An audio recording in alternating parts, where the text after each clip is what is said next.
এতটা ছোট্ট বাচ্চাকে দেখেন, যেই অসভ্য লোকটা এই মোবাইলটা দিছে, ওই লোকটা হয়তো বাপও যদি হয়, ওই বাপটাও জানে। মানে এই বাপ এই সন্তানের সবচেয়ে বড় ক্ষতি করল। এই জালেম তার সন্তানকে ধ্বংস করে দিল, কোনো সন্দেহ নেই। আমি হয়তো শক্ত বলছি আর কি, কিন্তু এটাই সত্য। নবী সাল্লাল্লাহু আলাইহি সাল্লাম এর চাইতে শক্ত বলছে। আমি তো বলছি শুধু জালেম, আর নবীজি বলছে বাবা মা সন্তানকে ইহুদি বানায়। নবীজির হাদিস, বাবা মা সন্তানকে কি বানায়? আল্লাহ তাকে ইসলাম মানার যোগ্যতা দিয়ে পৃথিবীতে পাঠায়, অতঃপর বাবা মা সন্তানকে ইহুদি বানায়, খ্রিস্টান বানায়, অগ্নিপূজক বানায়। নবীজি বলছে, হাদিস, বিশুদ্ধ হাদিস। তাহলে আমি যেটা বলছি এটা চেয়ে ওটা মারাত্মক কিনা? ইহুদি বানায়, বেঈমান বানায় বাবা মা। বাবা মার খামখেয়ালিতে সন্তান বেঈমান হয়ে যায়। এ দেখতে না মনে হয় মুসলমান, কিন্তু কলিজার ভিতরে ঈমান আছে কিনা, জীবনের মধ্যে ইসলাম আছে কিনা, দেখার বিষয় তো সেটা। দেখার বিষয় তো সেটা। আপনি ভোটার আইডি কার্ড দিয়ে তো আখেরাত, জন্ম নিবন্ধন সনদ দিয়ে তো আখেরাত।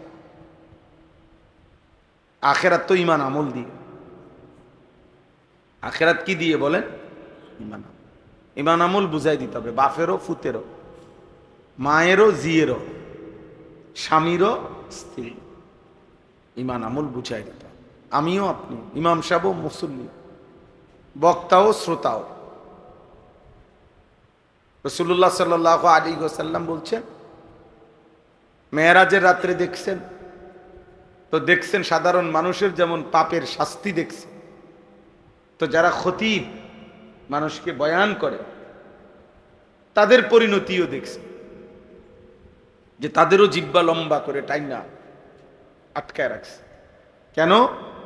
যে তারা এমন বক্তা যে তারা যা বলতো মানুষকে তা নিজে আমল করত না, আর মানুষকে যা নিষেধ করত নিজে তা করত। এই দ্বিমুখী আচরণের কারণে নবী সাল্লাল্লাহু আলাইহি সাল্লাম দেখছে যারা খতিব, বক্তা, ওয়াইজ, তাদেরও শাস্তি হচ্ছে, শাস্তি হইতেছে। হাদিসের মধ্যে আছে জাহান্নামীরা এমন অনেক জাহান্নামীদেরকে দেখবে, এমন ব্যক্তিকে যাকে তারা চিনবে। বাকি জাহান্নামীরা, ওই জাহান্নামীটা তার পেটের নাড়ি বুড়ি এইভাবে লম্বা পড়ে থাকবে নিচে, নাড়ি বুড়ি এগুলো টানতে টানতে হেঁসড়ায় হেঁসড়াইয়া জাহান্নামের মধ্যে চলবে। তো হাদিসে নবী সাল্লাল্লাহু আলাইহি সাল্লাম বলেন, ওই বাকি জাহান্নামীরা এই লোকটিকে বলবে, আরে আপনাকে তো আমরা চিনছি হুজুর, আপনি তো আমাদের সেই ব্যক্তি যে আমাদেরকে নেক কাজের কথা বলতেন, গুনার কাজ থেকে নিষেধ করতেন। আপনি এখানে জাহান্নামে, এবং আপনার এই মারাত্মক পরিণতি। তখন তিনি বলবেন, কুনতু আমুরুকুম ওয়ালা আতিহি, আমি তোমাদেরকে নেক কাজের আদেশ করতাম কিন্তু নিজে তা করতাম। ওয়া আনহাকুম ওয়া আতিহি, এবং আমি তোমাদেরকে গুনাহ থেকে নিষেধ করতাম কিন্তু নিজে তা করতাম। নিজে তা কি করতাম। ফলে আজকে আমারও এই পরিণতি। এই জন্য এটা গুরুত্বপূর্ণ। আহলাদ দেখায় আধুনিক পৃথিবী এই নতুন করে আমাদেরকে বুঝাই দিছে ইদানিংকালে। এটা বেশি হয়েছে আজকে 15-20 বছর ধরে, যে বাচ্চা শিশু তার সংশোধনের কোনো পদ্ধতি নেই, সংশোধনের কোনো নিয়ম নাই।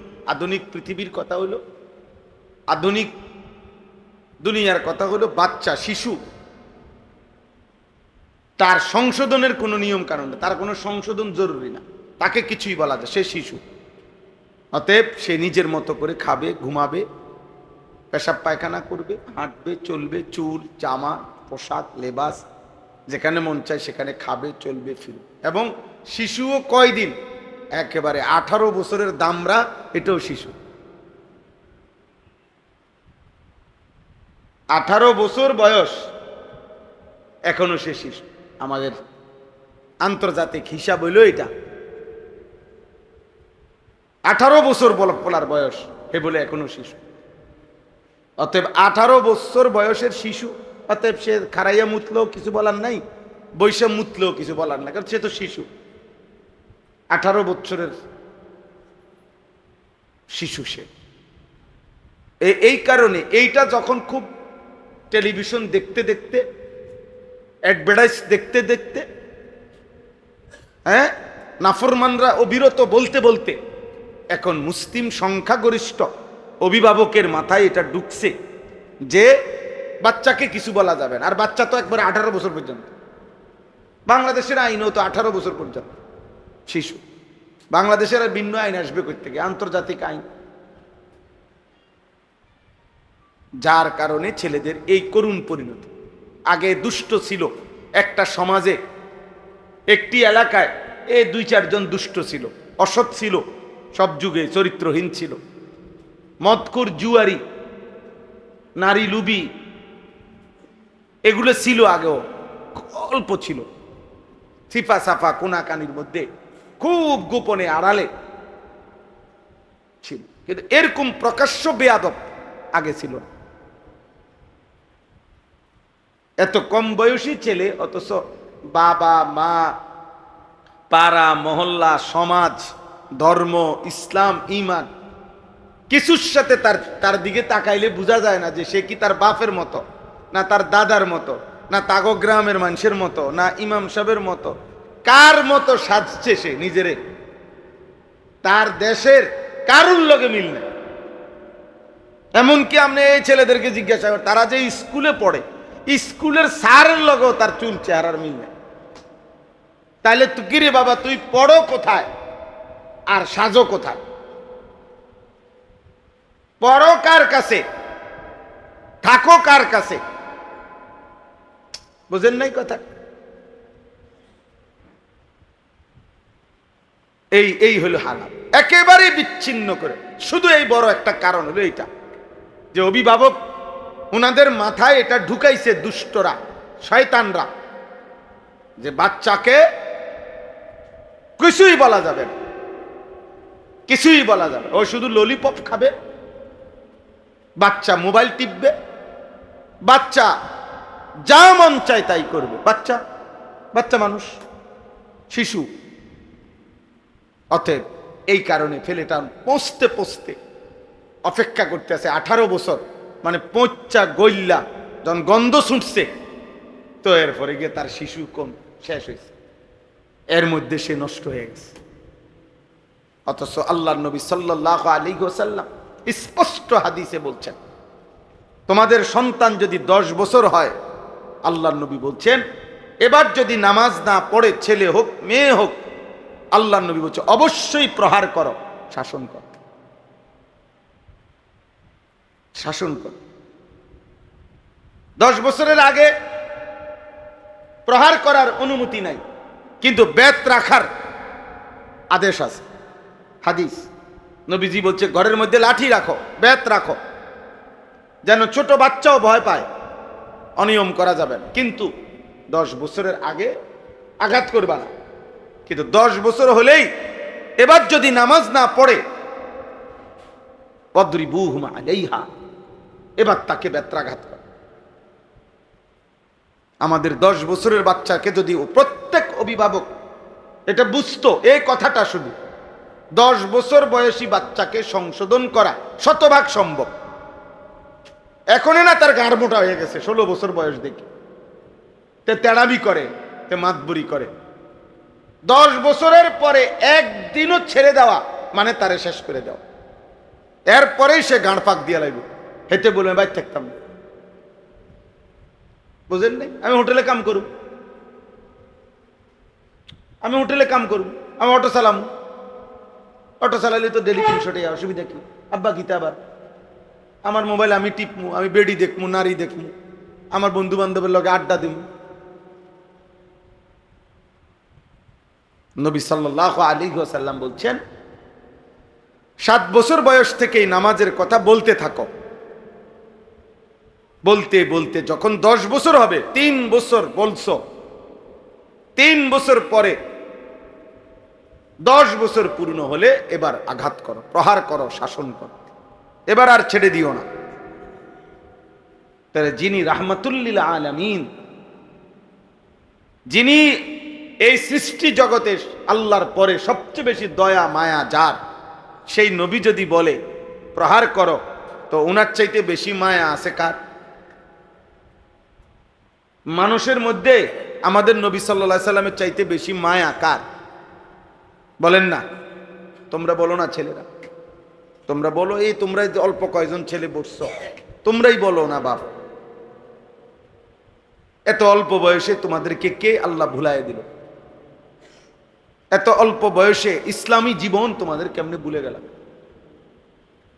এত অল্প বয়সে নবী সাল্লাল্লাহু আলাইহি সাল্লাম, সাহাবা, ওনাদেরকে তোমরা ভুলে গেলা কেমনে? বলো।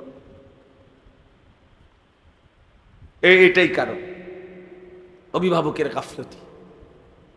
অভিভাবকের গাফলতি, আর সুযোগ পাইলেই আগাছা বড় হয়ে যায়, এটাই নিয়ম। আগাছা নিয়মিত কাটতে হয়, নাই তো আগাছা ধানের আগে কি হয়ে যায়? বড়। আগাছা আগে বড় হয়ে যায়, এই জন্য অসভ্যতা আগে বেড়ে যায়।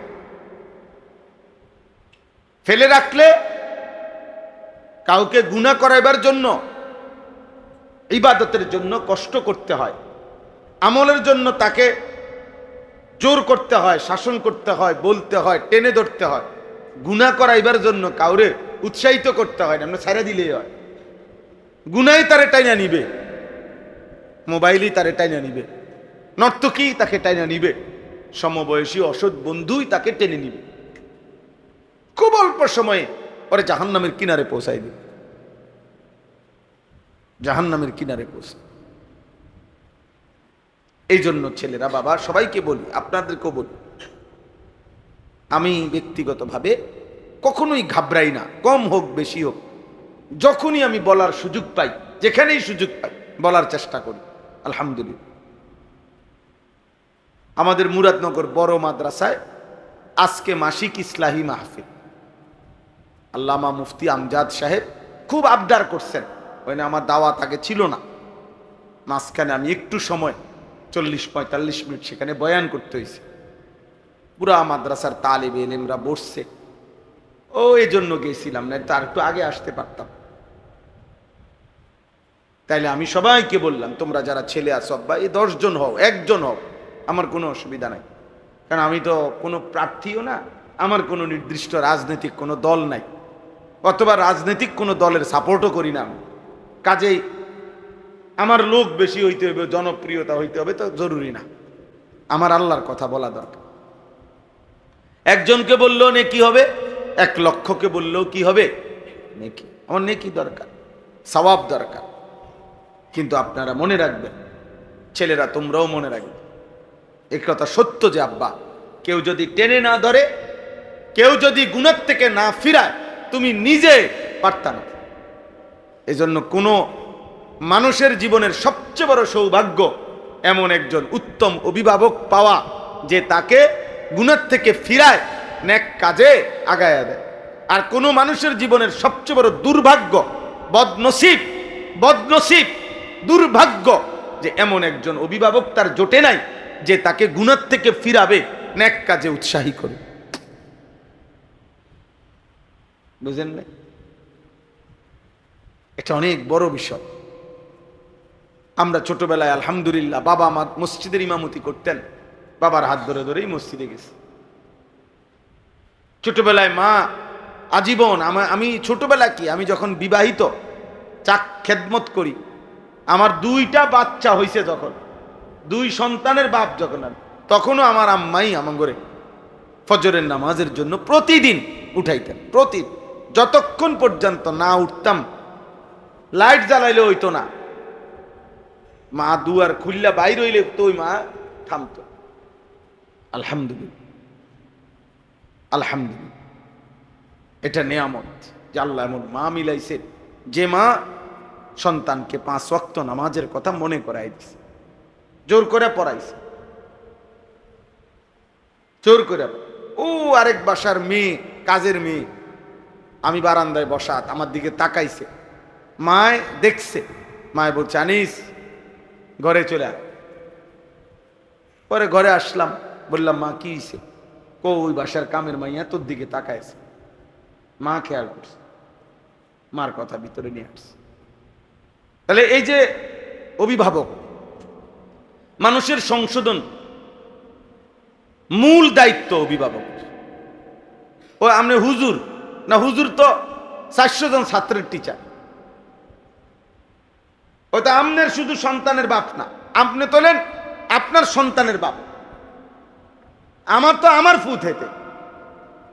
আর শিক্ষক তো কি, যত আন্তরিকতাই দেখাক, শিক্ষকের কাছে তো সবাই ছাত্র ওরা। এইটা আর আচ্ছা, আপনি মনে করেন আমার আব্বার লাশ এখানে জানাজা হবে, তো আমার আব্বার লাশের সামনে আমার মায়া, আমার কান্না আর কাবা শরীফের ইমামের কান্না বরাবর।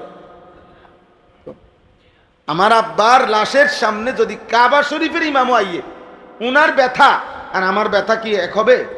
তো কার বেশি? আমার বেশি। কারণ কার বাপ? আমার বাপ, আমার বাপ ভাই। তাহলে আমার সন্তান, আমার সন্তান। তোমাদেরকে বলি ছেলেরা, তোমরাও মনে রাখবে আব্বা, এই পৃথিবী এটাই চলমান ধারা। আজকে তুমি ছেলে, আগামী দিনে তুমিই বাপ। তার মানে তোমারও আল্লাহ তাআলা সন্তান দিবে, আর আজকের পাপ আর নাফরমানির শাস্তি তোমার সন্তান তোমারে ফিরায় দিবে। আমরা ছোটবেলায় শুনতাম, গ্রাম্য কথা কইতো, পুতে বাফেরে মারছে, মারতে মারতে গাছের লেবু গাছ না ডালিম গাছের কাছ পর্যন্ত লইয়া গেছে। বাফে এবার কানতে কানতে ফুতের ধরে হাত ধরে কইতেছে, পুত আমারে তুই মারতে মারতে আর নিস না এদিকে। এটা গ্রাম্য কথা আর কি, আর নিস না আমারে, আর মারিস না ফুত। তখন ফুতে থামিয়া গেছে। তো বাফেরে জিজ্ঞাসা করছে, আপনি আর মারতাম না করলেন কা? আমিও আমার আব্বারে মারতে মারতে এর দূরে আনছিলাম। এটা একটা গ্রাম্য কথা আর কি, আমিও আমার আব্বারে মারতে মারতে এর দূরে আনছিলাম। কাজে এর থেকে বেশি নিস না, তাহলে তোর ফুত তোরেও আরো বেশি নিবি। তার মানে তোমাদের এই পাপ আখেরাত তো পরে, দুনিয়াতেই তোমরা এর শাস্তি ভোগ করতে হবে, শাস্তি ভোগ করতে হবে। ফাখালাফা মিন বাদিহিম খালফুন আদাউস সালাহ ওয়াত্তাবাউশ শাহওয়াত ফাসাউফা ইয়ালকাউনা গায়্যা। আল্লাহ তাআলা বলেন, ইব্রাহিমের পরে, ইয়াকুবের পরে আমি আল্লাহ তাআলা পরবর্তী জামানায়, এরপরে একদল মানুষ প্রতি জামানায় আসবে, যারা নিকৃষ্ট জেনারেশন, অপদার্থ মানুষ, অপদার্থের দল। কেমন নিকৃষ্ট? আল্লাহ বলেন 2টা কারণে নিকৃষ্ট।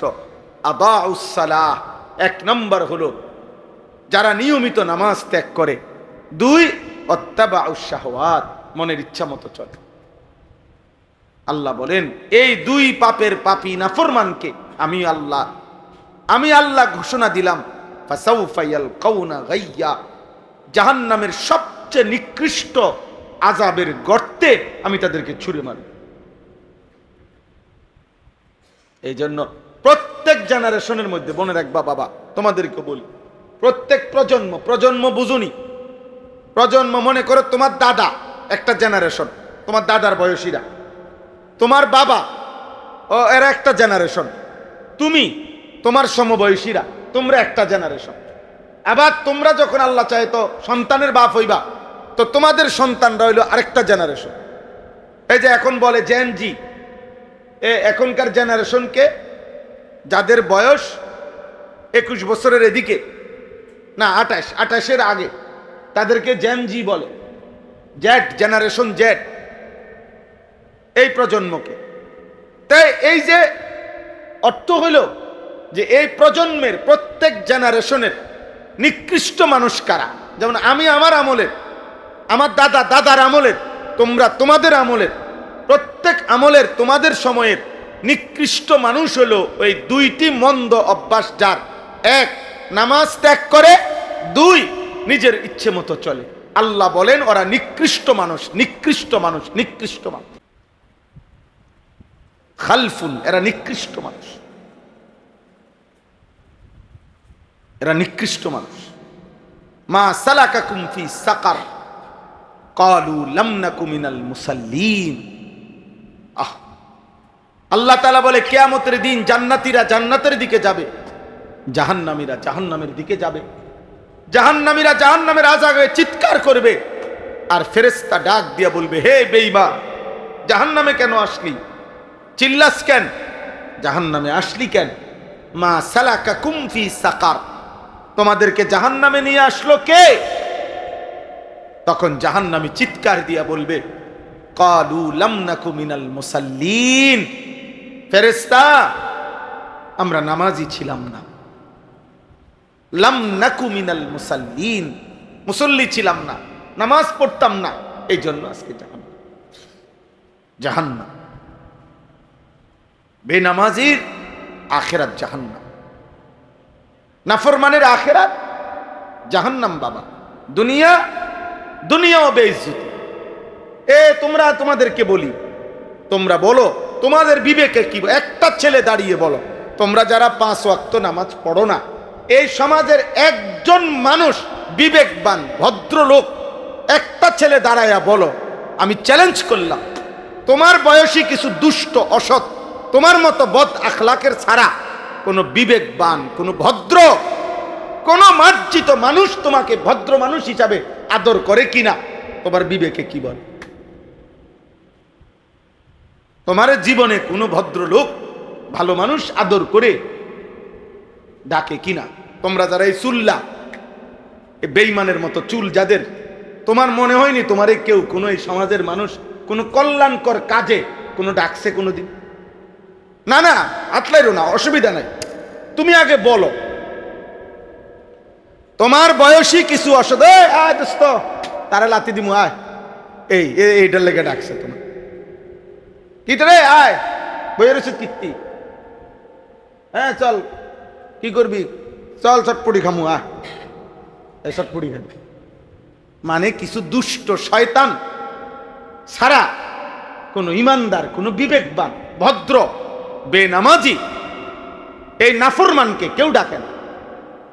তাহলে সে তো বোঝা উচিত যে কিরে আমি কি মানুষ, আমার যে এই পৃথিবীর কেউ দেখতে পারে না।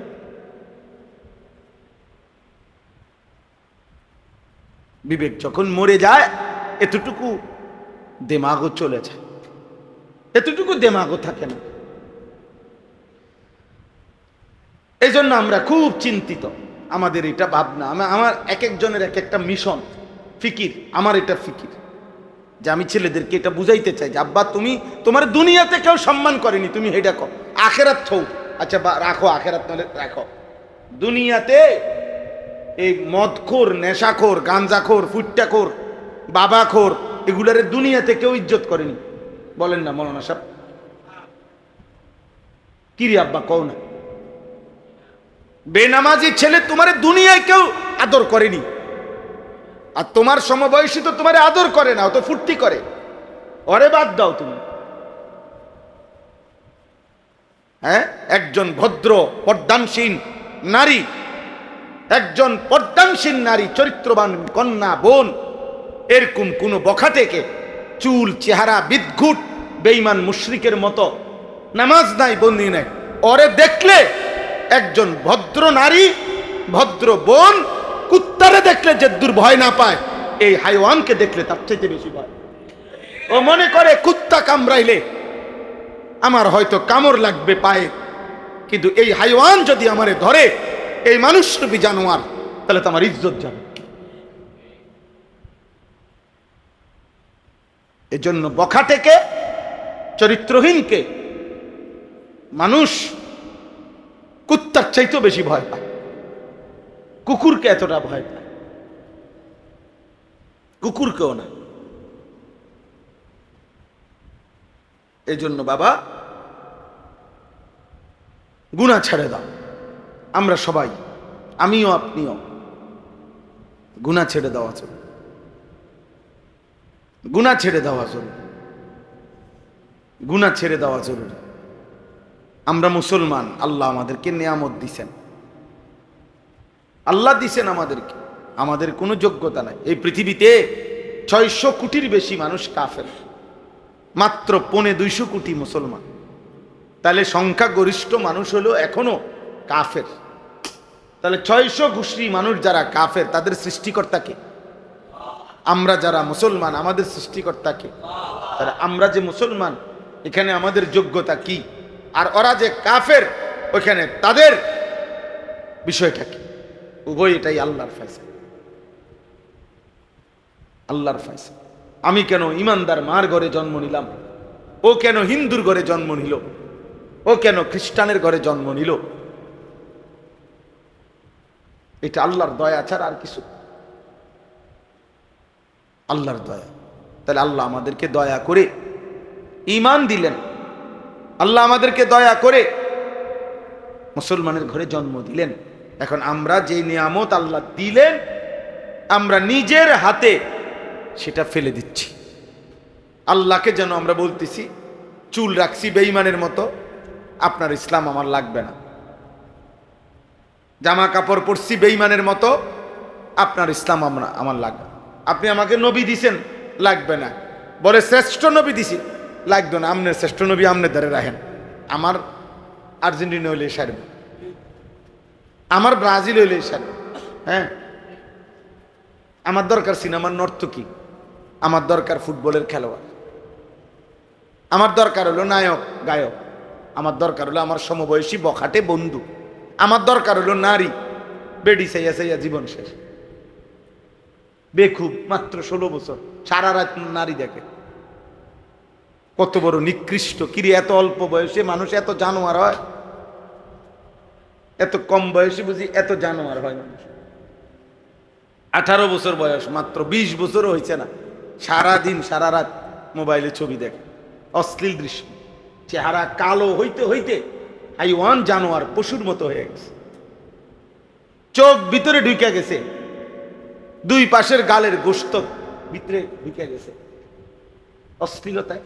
কারণ ও তো জানে না নারী দেখলে হারাম, ছবি দেখলে বীর্যপাত হয়, ও তো বুঝেও না, ও তো বুঝেও না। ওর শরীর নাফাক থাকে। গুনাহ কিতাবে স্পষ্ট আছে, প্রত্যেক গুনাহ মানুষের শারীরিক শক্তি কমিয়ে দেয়, প্রতিবার, প্রতি সেকেন্ড। এর মধ্যে হারাম বীর্যপাত সবচেয়ে বেশি শারীরিক শক্তি নষ্ট করে। নারী, অশ্লীল ছবি, জিনা, ব্যভিচার, নিজের হাত নিজের নাপাক ব্যবহার, ইত্যাদি ইত্যাদি। সবচেয়ে বেশি একটা ছেলে দেখতে মানুষ মনে হইল, ভিতরে খোলস, কিছু নাই ভিতরে, ভিতরে কিছু। খেলাধুলা মানুষকে মানবতা থেকে, বিবেক বোধ থেকে সরিয়ে দেয়। ওই দিন অনলাইনে আসছে বাংলাদেশের অন্যতম একজন শ্রদ্ধেয় ব্যক্তিত্ব, অসংখ্য দ্বীনি কাজ যিনি করে, জনাব আল্লামা শেখ আহমদুল্লাহ সাহেব সুন্দর একটা হিসাব দিছে যে কাতার বিশ্বকাপ, মানে এর আগে যেই বিশ্বকাপ হয়েছে, এবার হলো 26 সাল, 2022 সালে যেই বিশ্বকাপ হয়েছিল, তো সেই বিশ্বকাপে $220 মিলিয়ন টাকা ব্যয় হয়েছে খেলাতে। অথচ আন্তর্জাতিক জাতিসংঘের হিসাব হলো $40 মিলিয়ন টাকা যদি ব্যয় হইতো পৃথিবীতে, তো 80 লক্ষ না 8 কোটি, হ্যাঁ 8 কোটি, 8 কোটির চাইতে বেশি ক্ষুধার্ত মানুষের খাবারের প্রয়োজন মিটে যেত। অর্থাৎ একটি বিশ্বকাপে যা খরচ হয় তার 100 ভাগের 1 ভাগ খরচ করিলেও অসংখ্য দারিদ্রতা পৃথিবীর থেকে কমে যাইত। অথচ একেবারেই শূন্য, উদ্দেশ্যহীন, লক্ষ্যহীন একটি তামাশার জন্য হাজার হাজার মিলিয়ন ডলার ব্যয় হইতেছে। কেউ জানে না, কেউ জানে না এর আখিরাত বাদ দেন, দুনিয়াবি কোনো ফায়দা নাই। দুনিয়াবি যেই লোকটা 30 শতক জমি বিক্রি করে একটি দেশের পতাকা বানাইছে, এই চাচা তার সন্তানের জন্য কি রেখে গেল, নিজের জন্য কি রাখে? ওই দেশের খেলোয়াড়রা আইসা বুঝি ওনারে মাথা তুললে নাচবো? হ্যাঁ, ওরা চিনিনি হেরে এই পাগলের, ওরা চিনিনি, ওরা চিনিনি, ওরা লগে দেখা করতে পারবি নি। সে উল্লাস, মানসিক বিকৃতি, মনের চাহিদা, মনের চাহিদা। এজন্য গুনাহ ছাড়তে হবে। গুনাহ, পাপ, নাফরমানি সমস্ত আযাব, মুসিবত, পেরেশানির কারণ। এই পৃথিবীতে আল্লাহর সৃষ্টির প্রথম ব্যক্তি, আল্লাহর প্রথম সৃষ্টি ইবলিস আল্লাহর কাছ থেকে বিতাড়িত হয়েছে গুনার কারণ। নূহ আলাইহিস সালামের কওম আযাবে ধ্বংস হয়েছে গুনার কারণ। লূত আলাইহিস সালাম, হুদ আলাইহিস সালাম, সালেহ আলাইহিস সালাম, শুআয়ব আলাইহিস সালাম, ফেরাউন, নমরুদ, কারুন, হামান, শাদ্দাদ সব ধ্বংস হয়েছে আল্লাহর নাফরমানির কারণ, সীমা লঙ্ঘনের কারণ। এজন্য গুনাহ, পাপ দোস্ত একবার দুইবার না, হাজার হাজার বার এই পৃথিবীতে আল্লাহ উদাহরণ দেখাইছে, একবার দুইবার না, যে আল্লাহ তাআলা বুঝাইছে পাপীর শাস্তি, নাফরমানের ধ্বংসই হয়, আজ না হয় কাল। বংশধর পাপের একটা বড় মারাত্মক বিষয় হলো বাবা, মনে রাখ বাবা, পাপের শাস্তি তোমার গায়ে হবে এটাও না, হতে পারে তোমার পরবর্তী 70 বছর পরের তোমার প্রজন্ম তোমার পাপের কারণে নির্বংশ হয়ে গেছে, নির্বংশ হয়ে গেছে, বংশ নাই আর চিহ্ন নাই। এই বাংলাদেশে, এই কুমিল্লায়, এই মুরাদনগরে এমন ফ্যামিলি আছে, আমি চিনি, আমি জানি।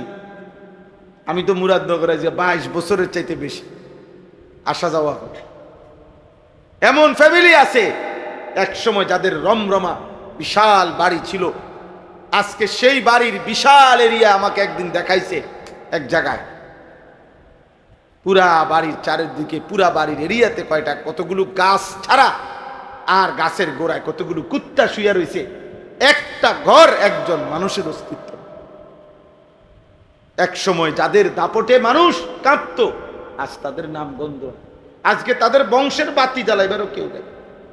আল্লাহ গুনাহ, পাপ, সীমালঙ্ঘন নির্বংশ করে দিছে। আমরা কিতাবে তাফসীরে পড়ছি, ইমাম আমাশ রাহমাতুল্লাহ আলাইহি বলছে, একজন বড় ইমাম, উনি বলছে সুদখোর 70 বছরের ব্যবধানে, 70 বছরের ব্যবধানে সুদখোরের ফ্যামিলি ফকির হবেই হবে, নির্বংশ হবে। অর্থাৎ তার পরবর্তী জেনারেশন ওই পাপের শাস্তি মুখ। কিরে তে ফকির হলো কেমনে? তার দাদা সুদখোর আছে, তার দাদা, তার দাদার পাপের শাস্তি সে এখন কি করতেছে? খেসারত।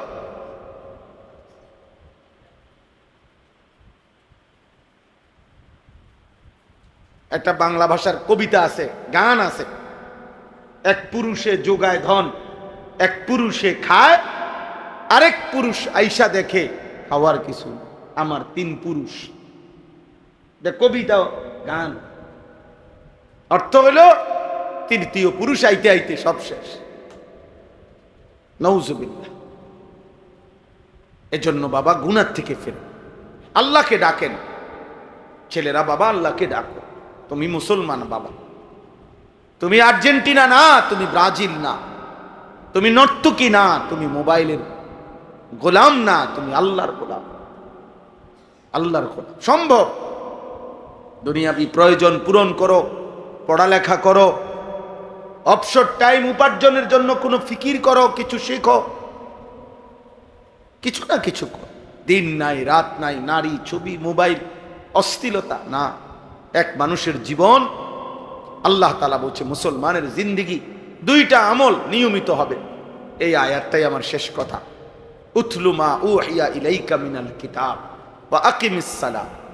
আল্লাহ নবীজিকে বলছে, বন্ধু আমার বান্দা ইমানদার শতভাগ, যতজন ইমানদার হবে প্রত্যেকের জন্য বাধ্যতামূলক দুইটি আমল বাধ্যতামূলক করে।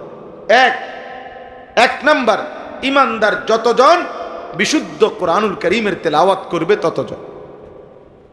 2, ওয়া আকিমিস সালাহ, 5 ওয়াক্ত নামাজ। 1, কোরআনুল কারীমের তেলাওয়াত। 2, 5 ওয়াক্ত নামাজ। আপনারা বলেন, এই আপনারাই বলেন, মনে করেন, আপনারা কি মনে করেন যে সাহাবায়ে কেরাম, নবী সাল্লাল্লাহু আলাইহি সাল্লামের সাহাবীরা, ওনারা যতজন ছিলেন কোরআনুল কারীম পড়তেন কতজন? 100 জনে কতজন? কি মনে হয়? সাহাবীরা নবীর 100 জন যদি হয় তো কোরআনুল কারীম পড়তেন কতজন? 100। সাহাবীরা 100 জন যদি হয় তো নামাজ 5 ওয়াক্ত পড়তেন কতজন? 100। এই জন্য আল্লাহ তাআলা দুনিয়াতেও তাদেরকে বিজয় দিছে, আখিরাতের জন্য আল্লাহ নিজ জবানে তাদের জন্য রাদিয়াল্লাহু আনহুম ওয়া রাদু আন। আল্লাহ বলছে, আমি দুনিয়ায় থাকতে ঘোষণা দিলাম, বন্ধু আপনার সাহাবীদের উপরে আমিও খুশি, ওরাও আমার উপরে খুশি, ওরাও আমার উপরে খুশি। কোরআনুল কারীমের বিশুদ্ধ তেলাওয়াত, কোরআন পড়বে সবাই, নামাজ পড়বে সবাই, নামাজ পড়বে সবাই। এই বুড়া মানুষেরও যাদের কোরআন শরীফ অশুদ্ধ, এদের জিন্দেগি এখনো সুন্দর হয় না। আপনি দেখেন, এখনো বিড়ি খায়, হ্যাঁ, এখনো চা দোকানে বইয়া টেলিভিশন চায়, এখনো কথায় কথায় গালি দেয়, এখনো কিস্তির টাকা টোকায়, এখনো পর্দা পুশিদা মানে না, এখনো বাড়িঘরের মধ্যে খাট বানাইছে, সোফা বানাইছে, ফার্নিচার বানাইছে, কিন্তু মহিলা কদ্দুর পর্দার ভিতরে গোসল করব এই পরিবেশ করে নাই, এটার সময়, এটার টাকা নাই। বেড়ি বেড়িয়ে বাড়ির পুকুরের পারে রাস্তার ধারে গোসল করে। বুঝেন না কথা? কলিজার মধ্যে আখিরাত আসে না, কারণ এই দুই আমল সুন্দর হয় নাই। কোরআনও শুদ্ধ পারে নাই, নামাজও ঠিক পড়ে নাই। যার নামাজ অসুন্দর তার পুরা জিন্দেগি অসুন্দর, যার কোরআন অসুন্দর তার পুরা জিন্দেগি অসুন্দর। এটা আল্লাহর কথা। ইন্নাস সালাতা তানহা আনিল ফাহশাই ওয়াল মুনকার। আল্লাহ বলে, নিশ্চয়ই নামাজ সমস্ত অশ্লীলতা, বেহায়াপনা, পাপ, গুনাহ সবকিছুর থেকে বিরত রাখবে। কিন্তু শর্ত হইল দোনোটাই সহি শুদ্ধ হইতে হবে। কোরআনও হইতে হবে শুদ্ধ, নামাজও হইতে হবে কি? শুদ্ধ। শুদ্ধ নামাজ, শুদ্ধ তেলাওয়াত, শুদ্ধ জীবন। বিশুদ্ধ তেলাওয়াত, বিশুদ্ধ নামাজ, বিশুদ্ধ কি? জীবন, বিশুদ্ধ জীবন। এজন্য বাহ্যিকভাবে অনেককে আমরা অনেক সময় দেখি নামাজ পড়ে, আবার চুরিও করে, নামাজ পড়ে আবার কিস্তিও নেয়, নামাজ পড়ে টেলিভিশনও দেখে, নামাজ পড়ে সুদও খায়, নামাজ পড়ে বেপরদাও চলাফেরা করে, নামাজ পড়ে গালিগালাজও করে। মূল কারণ আপনি খবর নিবেন, তদন্ত করবেন, উনারে কাছে বসাইয়া জিগাইবেন, দেখবেন উনার কোরআন শরীফের মধ্যেও ভুল আছে, উনার নামাজ পড়ার মধ্যেও কি আছে, নাই তো আল্লাহর ওয়াদা মিথ্যা হইতে পারে না। আল্লাহ বলছে, কোরআন বিশুদ্ধ, নামাজ বিশুদ্ধ, জিন্দিগিও বিশুদ্ধ। গুনাহ হবে না, গুনাহ হবে না, অশ্লীলতা হবে না। যদি হয় বলে কখনোই হবে না, হ্যাঁ হইতে পারে কখনো, কিন্তু ওই যে মূলত তৎক্ষণাৎ সে তওবা করবে, তার ভিতরে অনুশোচনা জাগবে, আল্লাহর কাছে ফিরে আসবে। যেমন মনে করেন একজন মানুষকে আমি বললাম যে এই হুজুর, আগের দিনের অনেক বুজুর্গদের ব্যাপারে বলা হয় যে ওনারা সব সময় অজু অবস্থায় থাকতেন। সব সময় কি অবস্থায় থাকতেন? তো মনে করেন আমি বললাম যে এই হুজুর যে আজকে 30 বছর উনি সব সময় অজু অবস্থায় থাকে, তো এই কথার মানে কি? উনি পেশাব করে না, কথা বলে না। এই কথার মানে এই উনি বাথরুমে যান না, যাই হোক, তাহলে উনি সবসময় উজু অবস্থায় থাকে কেমনে? উনার না পেশাব করলে অজু ভাঙে না, বাথরুমে গেলে অজু ভাঙে না, তো তাহলে উনি সবসময় অজু অবস্থায় থাকে কেমনে? আমনে গো বুদ্ধি কি কয় কোন? এ কথার অর্থ কি? এ কথার অর্থ হইল মানে যখনই অজু ভাঙ্গে উনি আবার পুনরায় কি করে ফেলে। তা এই লোকের ওই ভাঙতি টাইমটাকেও ধরা হয় না, বলা হয় যে উনি সবসময় অজু অবস্থায় থাকে। ঠিক যে ব্যক্তি মোমেন, যে সুন্দর নামাজ পড়ে, যে সুন্দর কোরআন পড়ে, সে সর্বদা ইবাদতেই করে, সে গুনাহ করে না, অশ্লীলতা করে না। হ্যাঁ, যখনই হয়ে যায় গুনাহ ভুল তো তওবা করে আবার পুনরায় ইবাদত শুরু করে, গুনাহ ছেড়ে দেয়।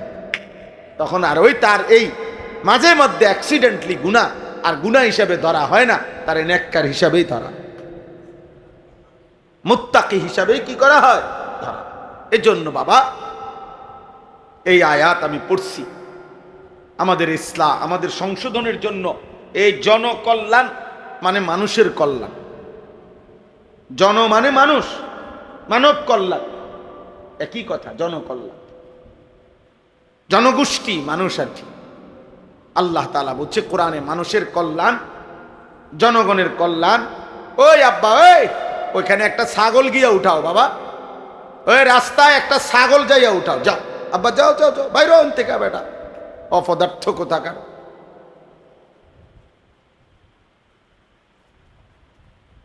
জি, তো এটা জরুরি। মানুষের কল্যাণ, জনকল্যাণ, মানুষের কল্যাণ। মানুষের প্রথম কল্যাণ কি? কোরআনে আল্লাহ স্পষ্ট বলছে, কুনতুম খায়রা উম্মাহ উখরিজাত লিন-নাস তা'মুরুনা বিল মা'রুফ ওয়া তানহাউনা আনিল। মানুষের প্রথম কল্যাণ হলো নেক কাজের আদেশ, গুনার কাজের নিষেধ। কোন মানুষকে নেক কাজের দিকে আনা, গুনার কাছ থেকে ফিরানো, এটাই হচ্ছে জনকল্যাণ, এটাই হচ্ছে মানব কল্যাণ, এটাই হচ্ছে মানবতার প্রথম কল্যাণ। এক মানুষ, মনে করেন আমরা অনেক সময় বুঝাইয়া বলি যে একজন লোকের ঈমান নাই, আরে আবার তার শরীরে রক্ত নাই, মানে এই লোকটার এই মুহূর্তে কালেমাও দরকার, রক্তও দরকার। কোনটা আগে দরকার? বুঝেন না? কোনটা আগে দরকার? ঈমান আগে দরকার না রক্ত আগে দরকার? ঈমান আগে দরকার।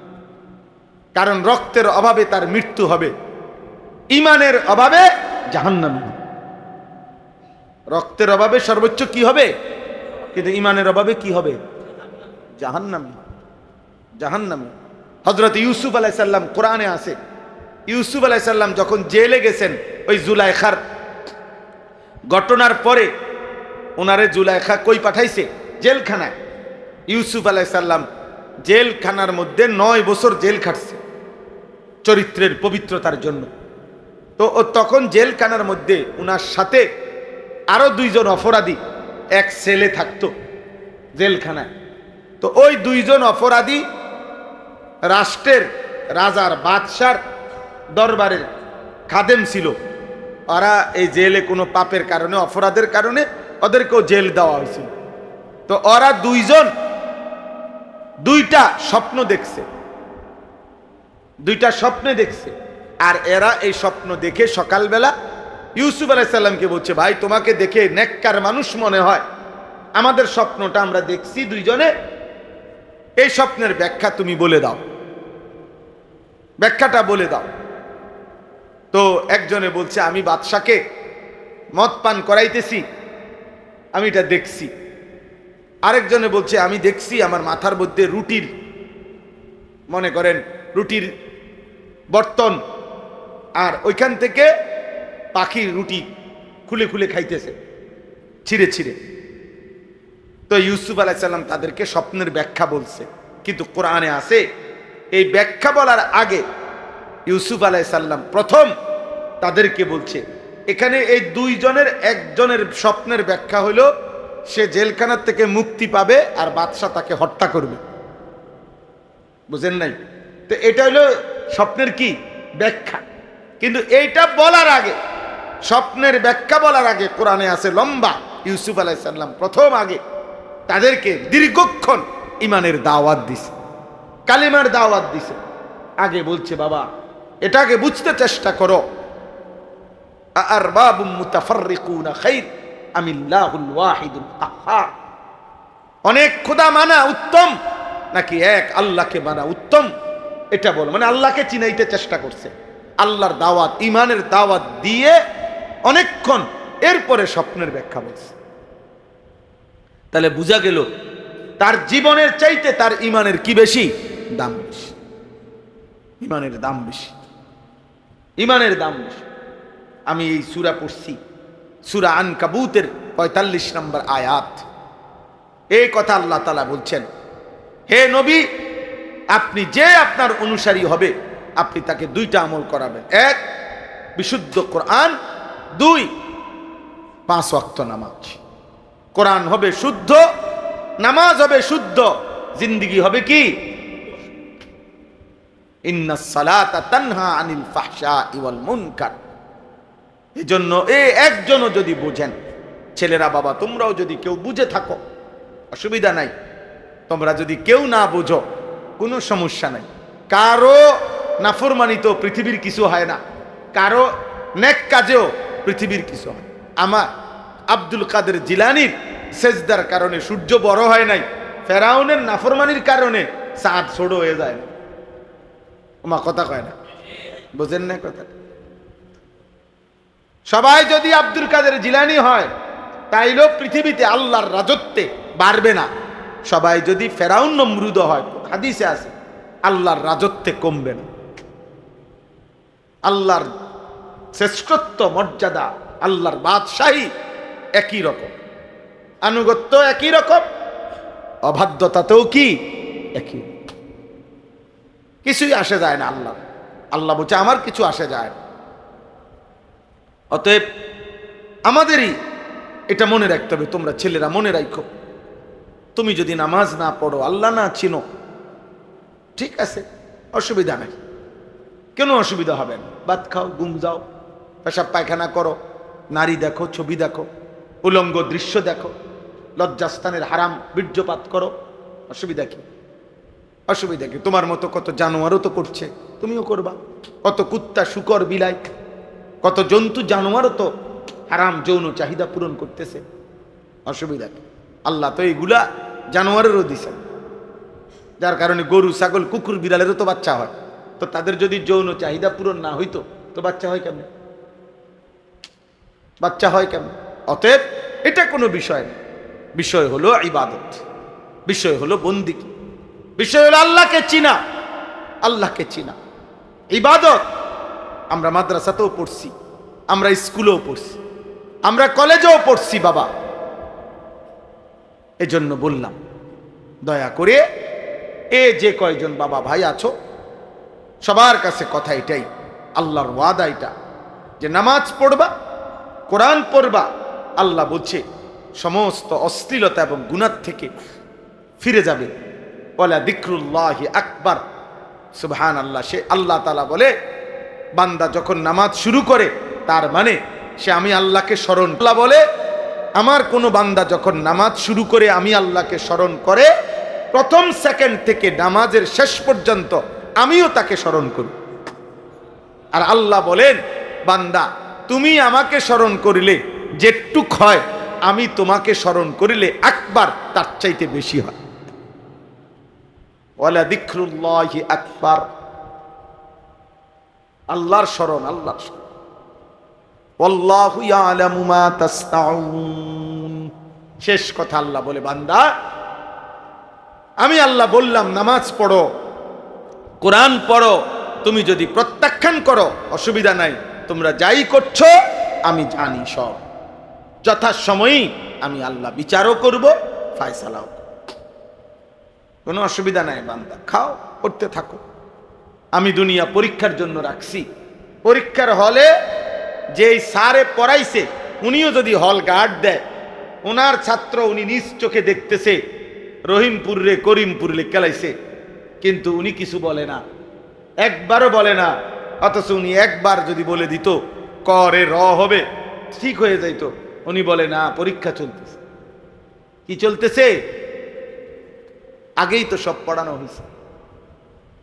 আল্লাহ তাআলা বলেন, আমি নবী পাঠাইলাম, আলেম পাঠাইলাম, কোরআন পাঠাইলাম, বলে দিলাম বিস্তারিত।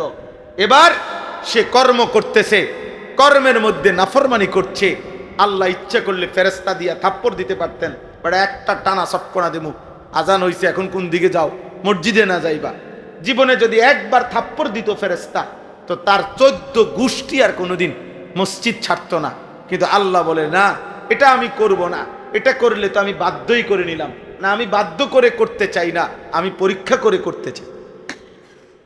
আমি পরীক্ষা করছি, আমি পরীক্ষা করছি। এজন্য আল্লাহ তাআলা বলছে, বান্দা তোমরা যাই করছো আমি জানি। এই একটা আয়াতই পড়ছি, এই আয়াতের মধ্যে 2টা কথা আল্লাহ বলছেন, কোরআনুল কারীমের তেলাওয়াত এবং 5 ওয়াক্ত নামাজ। যারাই আসছো বসছো, বাবা আপনারাও, ছেলেরা তোমরাও, 10 জন হোক, 5 জন হোক, 50 জন হোক, কোনো অসুবিধা নাই। আল্লাহর কথা কম বেশির কাছে কিছু না, কিন্তু একজনও মনে রাখো, কোরআন পড়ো, আল্লাহকে চিনো, আল্লাহকে চেনো, 5 ওয়াক্ত নামাজ পড়ো, ফজরের নামাজ পড়ো। দয়া করে তোমরা যাদের চুল এগুলো এরকম বিকট বেঈমানের চুল, বাবা এটা কাটো, চারিদিকে সমান করো। হাদিসে আছে আল্লাহর নবী সাল্লাল্লাহু আলাইহি সাল্লাম, ওনার একজন সাহাবী হযরত জাফর ইবনে আবি তালেব, নবীজির আপন চাচাতো ভাই, আবু তালেবের ছেলে। এই সাহাবী মুতার যুদ্ধে শাহাদাত বরণ করছিলেন। তো যেদিন যুদ্ধে শাহাদাত বরণ করছে, সেদিন আল্লাহ নবী সাল্লাল্লাহু আলাইহি সাল্লাম মদিনায় বসা, উনি মুতার যুদ্ধ একটা নির্দিষ্ট অনেক দূরে, ওখানে উনি শহীদ হয়েছেন। ওনার খবর নিয়ে, ওনার শাহাদাতের খবর নিয়ে নবীজি নিজে ওনার বাড়িতে গেছেন, ওনার স্ত্রী সন্তানদেরকে জানাবে, সান্ত্বনা দিবে। চাচাতো ভাই তো আপন, তো গিয়া দেখছে নবীজি ওই চাচাতো ভাই জাফরের 3 ছেলে ওনার সামনে দৌড়াই আসছে। ছেলেগুলো কাঁদতেছে বাবার মৃত্যুর কথা শুনে, নবীজিও কাঁদছে, আদর করছে, এদের সান্ত্বনা দিছে। হাদিসে স্পষ্ট আছে, ওই দিন যেদিন বাবা মারা গেছে, শহীদ হয়েছে যুদ্ধে ওনাদের, এই দিন এই 3 ছেলেকে নবীজি তাকাইয়া দেখছে, ওদের চুল একটু বড়। তো আল্লাহর নবী, হাদিসের মধ্যে আছে, নবীজি সাহাবীদেরকে বললেন, চুল কাটতে পারে যে, তাকে ডেকে নিয়ে আসো, উদউলি আল হাল্লাক, চুল কাটনেওয়ালা, তাকে আমার কাছে আনো। তো এরপরে নিজে উপস্থিত থেকে 3 ভাতিজার বাবার মৃত্যুর শাহাদাতের খবরের দিনও আগে চুল কাইটা সুন্দর করে ঠিক করে দিছে, কারণ এটা গুরুত্বপূর্ণ, বুঝো না? অতএব এই ঝাঁকড়া চুল, বাম দিকে, ডান দিকে, সামনের দিকে, বেঈমানের চুল, মুশরিকের চুল। অথবা মাঝখানে চুল, চারিদিকে কাটা, মানে নিচে একদম নাই, অথবা একদিকে নাই, 2 দিকে নাই, এটা বেঈমানের চুল। এবং এটা হাদিসে স্পষ্ট আছে, আল্লাহর নবী সাল্লাল্লাহু আলাইহি সাল্লাম, নাহা রাসূলুল্লাহ সাল্লাল্লাহু আলাইহি সাল্লাম আল কাযা, আল্লাহর নবী কাযা এই পদ্ধতির চুল রাখতে নিষেধ করেছেন। হাদিসে আছে, মানে কি, আন ইউহলিকা বা'দাহু ওয়া ইয়াতরুকা বা'দাহু, চুল পুরাটা মাথার কিছু অংশ রাখা, কিছু অংশ একদম কেটে ফেলা, আল্লাহ রাসূল এটা নিষেধ করেছেন। হাদিস, বিশুদ্ধ হাদিস। এজন্য আবারও বলছি, তুমি প্রত্যাখ্যান করো, আমার কোনো অসুবিধা নেই, আমি বলার দরকার বলছি, আমি বললে সোয়াব হইব, আমি বিশ্বাস করি আমার, খালাস, আমি চেষ্টা করলাম, আমি বললাম কোনোভাবে বেঈমানদের কোনো জার্সি কেউ গায়ে দিও না, এই নাম্বারওয়ালা জার্সি, এগুলো কোনো দলের, কারণ খেলা শুধু খেলা, সামান্য সময়ের জন্য যদি কারো শরীর চর্চা, শরীয়তের পর্দা ঠিক রেখে খেলতো, একটু নড়াচড়া করতো, দৌড়াদৌড়ি করতো, কোনো অসুবিধা ছিল না। কিন্তু বিশ্বকাপ এটা শুধু খেলা না, সারা পৃথিবী জানে এই খেলা সাথে 4টা জিনিস অঙ্গাঙ্গিভাবে জড়িত। 1 নাম্বার খেলা, তামাশা, 2 নাম্বার মদ, 3 নাম্বার জুয়া, 4 নাম্বার নারী। এই 4টি জিনিস, খেলা, মদ, জুয়া, নারী, অঙ্গাঙ্গিভাবে জড়িত। প্রত্যেক খেলার জায়গায়, যেই 3 দেশে খেলা হইতেছে, সেখানে এই 4টি জিনিস রমরমা ধুমধাম চলতেছে। কেউ নেশা করছে, কেউ জুয়া খেলছে, কেউ নারীর সাথে জিনা করছে। সব অনলাইন মিডিয়াতে ওই খবর আসছে।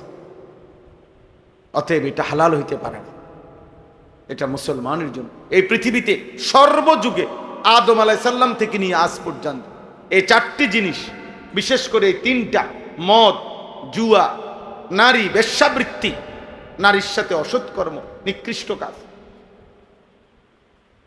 পৃথিবীর কোনো কালে কোনো মানুষ সামান্যতম মনুষ্যত্ব যার কাছে আছে সে মদ পছন্দ করতে পারে না, জুয়া পছন্দ করতে পারে না, হারাম নারীর সংস্পর্শ পছন্দ করতে পারে না। পৃথিবীর কোনো কালে এই তিন জিনিসকে কেউ অনুমোদন দেয় না। ভদ্র কোনো বিবেকবান মানুষ বলে নাই যে মদ ভালো, জুয়া ভালো, হারাম নারী ভালো। না না, আল্লাহ আমাদেরকে হেফাজত করেন। তাইলে আমরা ইনশাআল্লাহ মসজিদে ইমাম সাহেব আছেন, মসজিদওয়ালারা আছেন, তোমরা ফাঁকে ফাঁকে আশেপাশে মাদ্রাসা আছে, যার যার সুবিধা মতো কখনো 1 ঘন্টা, কখনো 2 ঘন্টা আপনারা বাবারাও কম বেশি অজু শিখেন, নামাজ শিখেন, কোরআন শিখেন, আল্লাহকে চিনেন, হালাল হারাম চিনেন। আমরা চেষ্টা করি, আমার মাদ্রাসা কুমিল্লা ক্যান্টনমেন্টে আলহামদুলিল্লাহ আমি চেষ্টা করি ছেলেদেরকেও যেমন মাদ্রাসায় সারা বছর পড়াই, স্কুল কলেজের ছেলেদের জন্য আমি 2 মাস 3 মাস পর পর জেনারেল ছেলেদের জন্য অজু, নামাজ, সূরা, কেরাত, দোয়া, কালাম শিখাবার জন্য কোর্স করি। এই শনিবার দিনও হয়েছে 13ই জুন, এই গত শনিবারে প্রায় 250 স্কুল কলেজের ছেলে সকাল 8টা থেকে রাত 9টা পর্যন্ত দিন শিখছে আমাদের মাদ্রাসা।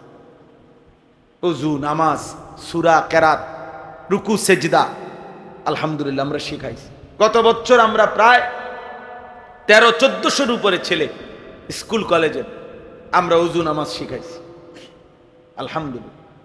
মনে রাখো বাবা, শেষ কথা হলো তোমরা একটা জিনিস মনে রাখো, আমি প্রত্যেক দিন বলি, এই যারা মনে করো নারী, ছবি, মোবাইল, অশ্লীল উলঙ্গ দৃশ্য, নামাজ নাই, সেজদা নাই, ফজর নাই, দিন শরীয়ত নাই, সারাক্ষণ নষ্টামি আর নোংরামি করে মনে করো এটা ভাইব না যে পুরা সমাজ তোমাদের মতো ভাইসা গেছে। না, মনে রাখো তোমাদের বয়সী লক্ষ লক্ষ যুবক ছেলে আলহামদুলিল্লাহ প্রতিদিন স্কুল কলেজে পড়ে, এমন ছেলেও আমাদের মহব্বত করে যারা রাত্রিবেলা তাহাজ্জুদে সেজদা করে, 5 ওয়াক্ত নামাজ মসজিদের জামাতে পড়ে আলহামদুলিল্লাহ। তোমাকে যদি কারো দেখতে মন চায় আমার লগে যোগাযোগ করে, আমি দেখাবো ইনশাআল্লাহ।